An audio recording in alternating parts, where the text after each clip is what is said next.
మైనారిటీల లెక్క ఎట్లా తీసిరని.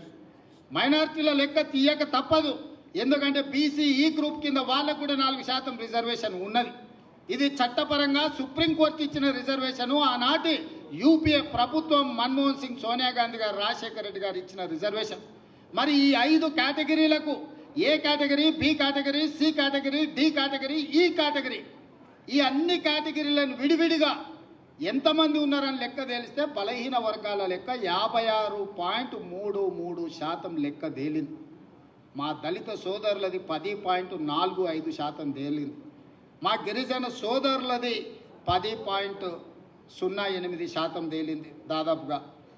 అదేవిధంగా ఆనాడు పదే 12 గంటలల్లా ఒక్క రోజు చంద్రశేఖరరావు కాకి లెక్కలు చెట్ల మీద ఇస్తరాకులు కుట్టినట్టు లెక్కలు కట్టి ఇదే పెద్ద బైబిల్, ఇదే ఖురాను, ఇదే భగవద్గీత, ఈ లెక్కనే కరెక్ట్ అని కాకి లెక్కలు చూపించాడు. నేను ఆ కాకి లెక్కలకు ఒక్కటే చెప్పదలుచుకున్నా. మా దామాన్ని ఇక్కడనే ఉన్నాడు. ఎస్సీ ఉపకులాలు 59 మంది. ఇన్నేళ్ల నుంచి ఆ లెక్క కరెక్ట్గా ఉంది. కానీ కాకి లెక్కల కేసీఆర్ చేసిన సమగ్ర కుటుంబ సర్వేలో ఎస్సీ ఉపకులాలు 82 కులాలు అని తేల్చాడు. ప్రభుత్వం దగ్గర అధికారికంగా డేటా ఉంది, డాక్యుమెంట్ ఉంది. మా దామన్న కాగితం తీసుకొని చూపించాలి. 59 కులాలు అని మిగిలిన ఎస్సీ ఉపకులాలు ఎక్కడి నుంచి వచ్చినాయో చంద్రశేఖరరావు చెప్పాలి. ఇక ఆయన సక్కనైన లెక్క కడితే గిట్ల తేలింది. చదువుకోకముందు ఎవడో కాకరకాయ అన్నాడంట, చదువుకున్నాక కీకరకాయ అన్నాడంట. లెక్క కట్టనప్పుడు, లెక్కలేదైనప్పుడు మా దళిత సోదరుల 59 కులాలు ఉపకులాలు ఉంటే చంద్రశేఖరరావు లెక్కలు కడితే 82 అయినాయి. ఈ సొక్కమైన లెక్క తీసుకొచ్చి నా లెక్కనే ఇది కరెక్టు, నేను సత్యహరిచంద్రుని, ఆయన పోతా ఆయన వారసుడిగా నేను పుట్టినా, నా లెక్కకు ఈరోజు బట్టి విక్రమార్క, రేవంత్ రెడ్డి, ఉత్తమ్ కుమార్ రెడ్డి చేసిన లెక్కకు పొత్తన లేదు, ఇది తీసి పక్కన పడేయండి అంటుండు. నిజంగానే చంద్రశేఖరరావు దీన్ని అనాలి అంటే ఎప్పుడు ఆయనకు నైతిక హక్కు వస్తుందంటే ఆయన సమగ్ర కుటుంబ సర్వేతో పాటు ఈనాడు ప్రభుత్వం చేసిన కులగణంలో ఆయన కొడుకు, ఆయన అల్లుడు అందులో లెక్కలు రాపిస్తే ఆయన లెక్క గురించి మాట్లాడడానికి అధికారం ఉంది. అసలు తెలంగాణ సమాజంలో జీవించే హక్కే చంద్రశేఖరరావుకు లేదు. ఈ సమాజంలో ఉన్న ప్రజల అందరి లెక్క కట్టి అధికారికంగా ప్రభుత్వం చేసిన లెక్క ఇది. ఇది ప్రైవేట్గా రేవంత్ రెడ్డి, బట్టి విక్రమార్కను, ఉత్తమ్ కుమార్ రెడ్డి గారు వ్యక్తులుగా చేసిన లెక్క కాదు. ఇది ప్రభుత్వం లెక్క, అధికారిక లెక్క. ఈరోజు లెక్క పక్కాగా ఉండాలని ఇల్లు తిరిగి ప్రతి 150 కుటుంబాలకు ఒక ఎన్రోలర్ను పెట్టి రోజుకి 8 నుంచి 10 కుటుంబాల లెక్కనే తేల్చి ఈరోజు స్పష్టంగా 3,54,00,000 పైచిలకు ఈరోజు లెక్క తేల్చినాం. వీళ్ళందరూ వాళ్ళ సమాచారాన్ని ఇచ్చినోళ్ళు, వాళ్ళందరూ జనజీవన స్రవంతిలో ఉన్నోళ్ళు. ఇప్పుడు 16 లక్షల పైగా జనాభా జనజీవన స్రవంతిలో లేరు. అందులో ముందు వరుసలో చంద్రశేఖరరావు, ఆ తర్వాత తారక రామారావు, ఆ తర్వాత హరీష్ రావు, ఆ తర్వాత పోచంపల్లి, నిన్న మొన్న గ్యాంబ్లింగ్ చేసిన పోచంపల్లి శ్రీనివాసరెడ్డి, గ్యాంబ్లర్స్ అందరూ అందులోనే ఉన్నారు. ఈ గ్యాంబ్లర్స్కి ఇష్టం లేదు, ఎందుకంటే వాళ్ళ లెక్క తెలుస్తుంది. వాళ్ళ లెక్క తెలిస్తే పోయిన మంత్రివర్గంలో 4 ఆయింటోళ్ళు ఎట్లున్నారని మీరంతా మా బలైన వర్గాల సోదరులు అడుగుతారు, కడుగుతారు, వంగబెట్టి దంచుతారని లెక్క తెలియదని కుట్ర చేస్తుండ్రు. ఇక మా దాంట్లో మా అమాయక సోదరులు 75 ఏళ్ళ తర్వాత ఒక లెక్క పక్కాగా మనం చేస్తే దాన్ని అర్థం చేసుకోకుండా ఈ లెక్క తప్పు అని అంటారు. ఈ లెక్క తప్పు అంటే మళ్ళీ మొదటికి వస్తుంది. అంటే ఇక మీ జీవితంలో ఈ లెక్క రావద్దని చంద్రశేఖరరావు ఏదైతే కుట్ర చేస్తుండో మీరు కూడా తెలియకుండానే ఆ కుట్రకు సహకరిస్తారు. నేను ఇవాళ వేదిక మీద నుంచి ఛాలెంజ్ చేస్తున్నా, ఎవరైతే 8 పేజీల లెక్కలో వివరాలు ఇచ్చి సంతకాలు పెట్టారో ఏ దాంట్లో కూడా ఒక్క తప్పు లేదు. ప్రతి కాలం వాళ్ళు రాసిచ్చిందే మా వాళ్ళు రాసుకున్నారు, వాళ్ళు సంతకం పెట్టింది ప్రభుత్వం దగ్గర ఉంది. మేము రాసుకోలే ఈ లెక్కలు, వాళ్ళు రాసి సంతకం పెట్టిన లెక్కనే మేము సేకరించినాం. 3,54,00,000 పైచిలకు ఏదైతే లెక్క ఉందో వాళ్ళు ఇచ్చిన సమాచారం 96.9% లెక్కలు ఇచ్చారు, 3.1% లెక్కలు ఇవ్వలేదు. లెక్కలు ఇవ్వలను కొంతమంది విధిలేకి ఇవ్వకపోవచ్చు, కొంతమంది ఆ సమయానికి లేకి ఇవ్వకపోవచ్చు. కానీ చంద్రశేఖరరావు లాంటి వాళ్ళు తెలిసి బలిసి కావాలని ఈ లెక్కలకు రాలేదు. వస్తే సంచి బియ్యం వండితే వాళ్ళు తినంగా మిగులుతుంది, మొత్తం వాళ్ళ జాతి తిన్నా కూడా మిగతాళ్ళకి మిగులుతుంది, లెక్క తెలుస్తుంది. పోయిన మంత్రివర్గంలో చంద్రశేఖరరావు, దయాకర్ రావు, హరీష్ రావు, తారక రామారావు, వినోద్ రావు, ఆ రావు ఈ రావు ఇన్ని పదవులు ఎట్లా అనుభవించునని బీసీలు లెక్కలు అడుగుతారని, ఆ లెక్క తేల్తుందని ఈ లెక్కను తేల్చకుండా గందరగోళంలో వేసి గంగల కలపాలని కుట్ర చేస్తుండు. ఇందులో ఏమీ లేదు. చంద్రశేఖరరావు మాయ మర్మమే ఉంది. లెక్క తేలితే వాళ్ళెంతో వాళ్ళకంత, అంటే వాళ్ళకి వార్డు మెంబర్ కంటే పైన ఏ పదవి రాదు. ఆ కుటుంబానికి ఏమి ఇయ్యనికనే ఉండదు.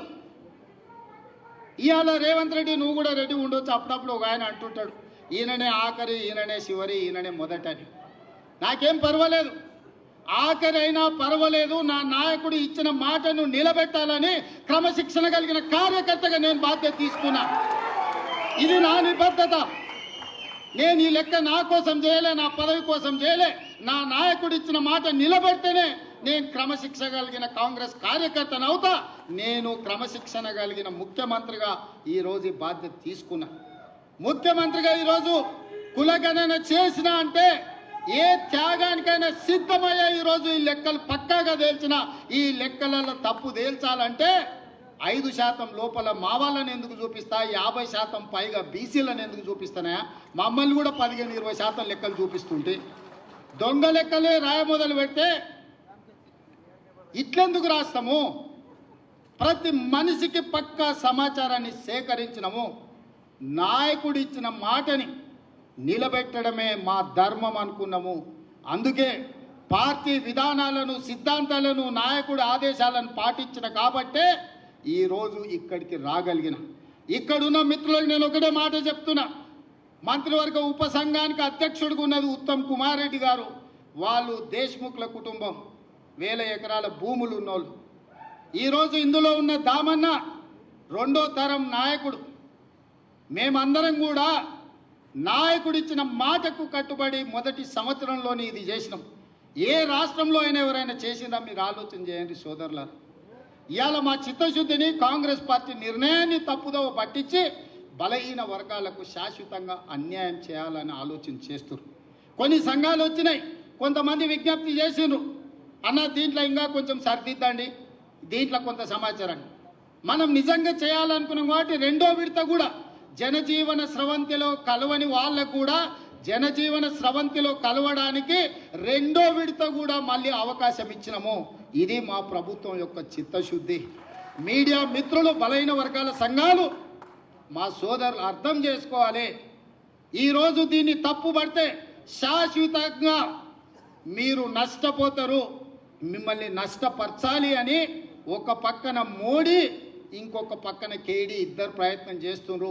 ఈ లెక్క పక్కాగా తేలితే రేపు ఢిల్లీలో రాహుల్ గాంధీ గారు ఈ లెక్క మొన్ననే పార్లమెంట్లో బడ్జెట్ సమావేశాల సందర్భంగా నరేంద్ర మోడీని రాహుల్ గాంధీ గారు నిలదీశాడు. మా ప్రభుత్వం తెలంగాణ రాష్ట్రంలో బీసీ కులగణన చేసింది, దేశ జనాభా మొత్తాన్ని అన్ని జాతుల లెక్క తేల్చింది మోడీ, దేశం మొత్తం నువ్వెందుకు చేయమని మోడీని నిలదీసిండు. కాబట్టి బీజేపీలు భయపడి ఈరోజు కుట్ర చేసి మోడీ మెడలు వంచుతాడు రాహుల్ గాంధీ అనే భయానికి ఈ లెక్కను తప్పుల తడకగా చూపించి కోల్డ్ స్టోరేజ్లో పెట్టాలని వాళ్ళు ప్రయత్నం చేస్తారు. ఈ లెక్క తేలితే తమ సంగతి అసలు బండారం బయటపడుతుందని చంద్రశేఖరరావు గారు దీన్ని ఇంకొక పక్కన అదే చేస్తారు. వీళ్ళిద్దరు ఒకే రకంగా ఆలోచన చేస్తారు. ఈడున్న వేదిక మీద ఉన్న మిత్రులకు, కింద ఉన్న వాళ్ళకు ఒక విషయం చెప్పాలి. మోడీ గారు నేను బీసీని అంటాడు. మోడీ గారు వాస్తవంగా బీసీ కాదయా, లీగల్లీ కన్వర్టెడ్ బీసీ. నేను చాలా జాగ్రత్తగా ఈ పదం ఆడుతున్నా, లీగల్లీ కన్వర్టెడ్ బీసీ. 2001 వరకు ఆయన ముఖ్యమంత్రి కానంత వరకు ఆయన కులము గుజరాత్ రాష్ట్రంలో ఉన్నత వర్గాలలో ఉండే. ఆయన ముఖ్యమంత్రి అయినాక ఆ కులాన్ని తీసుకొచ్చి బీసీలో కలుపుకున్నాడయా చట్టం చేసి. ఆయన పుట్టుకతో బీసీ కాదు, నరేంద్ర మోడీ గారు పుట్టుకతో బీసీ కాదు, పుట్టుకతో ఉన్నత కులము. కానీ 2001లో ఆయన ముఖ్యమంత్రి అయిన తర్వాత ఆయన కులాన్ని తీసుకొచ్చి బీసీ కులాలలో కలిపి మీ దాంట్లో ఇత్తేసి పొత్తుగూడిండు. ఇక మీ ఇష్టం, ఆ పైన మీ ఇష్టం. ఆయన కుర్చీలో నేను బీసీని ఉన్నా కదా మీకు అందరికి ఎందుకు అంటుండు. ఆయన సర్టిఫికెట్ ఈరోజు బీసీ ఉండొచ్చు, కానీ మనస్తత్వం మాత్రము బీసీల వ్యతిరేక మనస్తత్వం. బీసీ ప్రధానమంత్రి అయితే 2021లో జనాభా లెక్కలు ఎందుకు చేయలేదు, జనాభా లెక్కలలో బీసీ కులాల లెక్కెందుకు తేల్చలేదు. ఇవాళ 2025లో బీసీ లెక్కలుగా మొత్తం జనాభా లెక్కలు కడతాం అంటున్నాడు. నేను ఈ వేదిక మీద నుంచి డిమాండ్ చేస్తున్నా నరేంద్ర మోడీ గారిని, రేపు చేయబోయే జనాభా లెక్కలల్లో బీసీ కులాల జనాభాను కూడా జనాభా లెక్కలలోనే చేర్చి నీకు చిత్తశుద్ధి ఉంటే లెక్క కట్టు, లెక్క తేల్చు. ఇవాళ మేము చేసింది తప్పు అంటున్నారు కదా. తెలంగాణ రాష్ట్రంలో కూడా కేంద్ర ప్రభుత్వం కులగణన చేసినప్పుడు, మొత్తం జనగణన చేసినప్పుడు జనగణనలో కులగణన చెయ్యి, ఇల్లు తిరుగు లెక్కలు రాయి, ఆ లెక్క తీసుకొచ్చి ముందల పెట్టి కాంగ్రెస్ పార్టీ రాహుల్ గాంధీ గారు చేసిన లెక్క ఇది, నరేంద్ర మోడీ చేసిన లెక్క ఇది అని రెండింటిని పక్కన పెట్టి చూపించు. బలహీన వర్గాలది ఇప్పటి వరకు లెక్కనే చేయలేదు మిత్రమా. లెక్కలు ఎవరు కూడలేదు, లెక్క ఎవరు కట్టలేదు. లెక్క కట్టండి లెక్కలు తీసుకొచ్చి చూపించి ఈ లెక్క ఇట్లుంది, ఈ లెక్క తప్పు ఉంది అన్నట్టు ఇక మరి చదువుకున్న మా బలహీన వర్గాల మేధావులు ఆలోచన చేయాలి, ఆ జాతికి నాయకత్వం వహించే వాళ్ళు చేయాలి. మమ్మల్ని ఈరోజు తప్పు పడితే ఈ తప్పు మాకు కాదు మీకే నష్టం. ఈ లెక్కలు పక్కాగా తేల్చినాం. ఇవాళ 56.33% బలహీన వర్గాల లెక్క తేలింది ఏబిసిడి ఈ కేటగిరీ కింద. రేపు ఏడికైనా ఏ కోర్టు దగ్గరికైనా వెళ్ళి మీ రిజర్వేషన్లు పెంచుకోవాలంటే ఇది లెక్క ఉంది తెలంగాణ రాష్ట్రంలో, స్థానిక సంస్థలలో లెక్క తెల్చండి అని సుప్రీంకోర్టు ముందర పోయి నిలబడవచ్చు. ఇవాళ ఎంత మనం 42% ఇస్తామన్నాం, ఇవాళ జనాభా లెక్క 56.33% తేలింది. పక్కా లెక్క తీసుకెళ్ళి సుప్రీంకోర్టు ముందర పెడితే కోర్టు కూడా ఈరోజు అభ్యంతరం పెట్టడానికి లేదు. ఇవాళ చట్టాన్ని సవరించాల్సిన ఒత్తిడి కేంద్ర ప్రభుత్వం మీద ఉంటుంది. అదేవిధంగా వర్గీకరణ గురించి మా పెద్దలు దామానే చెప్తాడు. చాలా ఏళ్ళ నుంచి పిల్లలు ప్రాణాలు పోయినాయి, చాలా ఏళ్ళ నుంచి వాళ్ళు జీవితంలో ఇది తప్ప ఇంకో ఆశయం లేకుండా వేలాది లక్షలాది మంది పిల్లలు కొట్లాడి దానికి శాశ్వత పరిష్కారం చూపించాలని దానికి కూడా ఉత్తమ్ కుమార్ రెడ్డి గారి నేతృత్వంలోనే మాదిగ ఉపకులాల ఎస్సీ కేటగరైజేషన్ విషయంలో కూడా నిర్ణయం తీసుకోవాలనుకున్నాడు. పెద్దలు మోత్పల్లి నరసింహులు గారు ఉన్నారు. నాకు తెలిసి పెళ్లి కాకముందే ఆయన యూనివర్సిటీ నుంచి ఎమ్మెల్యే అయ్యాడు నాకు తెలిసి. ఆ రోజు నుంచి ఈ రోజు వరకు ఈ సమస్యను ఏదో పరిష్కారం చూపించాలని చాలా ఏళ్ళ నుంచి చేస్తుండే. ఇవాళ శాశ్వతంగా పరిష్కారం చూపించినాం. మొత్తం 15% ఎస్సీ రిజర్వేషన్లో 9.75% మాదిగ ఉపకులాలకు వస్తే 5.25% మాల ఉపకులాలకు వచ్చింది. ఇక దీన్ని కూడా ఎవరో ఒకరు తప్పు పట్టాలి, దీన్ని ఏదో ఒక రకంగా తప్పుదో పట్టించాలని కొంతమంది మిత్రులు చేస్తున్నారు. ఇట్లాంటి దీంట్లల్లా పడకండి. ఎందుకంటే ఏ రాష్ట్రం, ఏ ముఖ్యమంత్రి, ఏ పార్టీ చేయని సాహసోపేతమైన కార్యక్రమాన్ని మన ప్రభుత్వం చేసింది. నా మంత్రివర్గ సహచరులు, నా శాసన సభ్యులు అండగా నిలబడి మంత్రివర్గంలో ఆమోదించి శాసనసభలో దాన్ని తీర్మానం చేసి రేపు చట్టాన్ని చేయబోతున్నాము. ఇంత గొప్ప లక్ష్యం ముందు చిన్న ఆరోపణలు చేస్తే వాటి వైపు చూడకండి. ఇంత గొప్ప నిర్ణయం ఈ దేశంలోనే జరగలేదు. తెలంగాణకు తెలంగాణ రాష్ట్రం ఎంత ముఖ్యమో ఇవాళ ఈ దేశంలో ఈ రెండు సమస్యల పరిష్కారం కూడా అంతే ముఖ్యం. అంత శాశ్వతమైన సమస్యను, శాశ్వతమైన పరిష్కారాన్ని ఈరోజు మనం చూసుకున్నాం. అందుకే మిత్రులారా, ఎవరు మాట్లాడినా ఛాలెంజ్ చేయండి. ఏ లెక్క తప్పుందో, ఏ వార్డులో తప్పుందో, ఏ ఇంట్లో తప్పుందో లెక్క చెప్పమని చెప్పును. ఇవాళ రానోళ్ళు బయట ఉన్నారు. వాళ్ళు ఇందులోకి వస్తే వాళ్ళు బీసీలు కావచ్చు, వాళ్ళు ఎస్సీలు కావచ్చు, మైనారిటీలు కావచ్చు, ఎవరైనా లెక్క ఆటోమేటిక్గా పెరుగుతుంది. లెక్క కట్టిన వాళ్ళు 3.1% బయట ఉన్నారు. లెక్క కట్టిన వాళ్ళు 96.9% లెక్కలలో. లెక్కలకు వచ్చిన వాళ్ళ దాంట్లోనే శాతం ఇచ్చినాం. లెక్కకు రానోళ్ళు ఇందులోకి వస్తే ఆటోమేటిక్గా బీసీలు పెరగడానికి అవకాశం ఉంటుంది, ఎస్సీలు పెరగడానికి అవకాశం ఉంటుంది, మైనారిటీలు పెరగడానికి అవకాశం ఉంటుంది. దీన్ని మళ్ళా రెండో విడత ఏదైతే అవకాశం ఇచ్చినామో ఈ అవకాశాన్ని సద్వినియోగం చేసుకోండి. జనజీవన స్రవంతిలో కలవండి అని చెప్పండి. మా బలహీన వర్గాల సోదరులకు, సంఘాలకు నేను విజ్ఞప్తి చేస్తున్నా. చంద్రశేఖరరావు ఇంటి ముందల, హరీష్ రావు ఇంటి ముందల, తారక రామారావు ఇంటి ముందల మేలుకొల్పు డప్పు కొట్టండి. మేలుకొలుపు డప్పు కొట్టండి. వాళ్ళు లెక్కలకు రాకుంటున్నంత కాలం ఈ లెక్క తప్పు అని చెప్తారు. వాళ్ళని లైన్లో నించోబెట్టి లెక్కలకు తీసుకురండి, లెక్క కట్టండి. అప్పుడు లెక్క పూర్తిగా తేలుతుంది. లేకపోతే సామాజిక బహిష్కరణ అనే శిక్ష విధించండి వాళ్ళకు. ఇవాళ ఈ బలహీన వర్గాల ఈ జనాభా లెక్కలల్లో కేసీఆర్ కుటుంబంగా నమోదు చేయించుకోకపోతే సామాజిక బహిష్కరణనే వాళ్ళకు శిక్ష. ఆ సామాజిక బహిష్కరణ చేయడానికి మీరు అందరు సిద్ధమా? అన్న వాళ్ళు గట్టిగా చెప్పండి, సప్పట్లు కొట్టి చెప్పండి.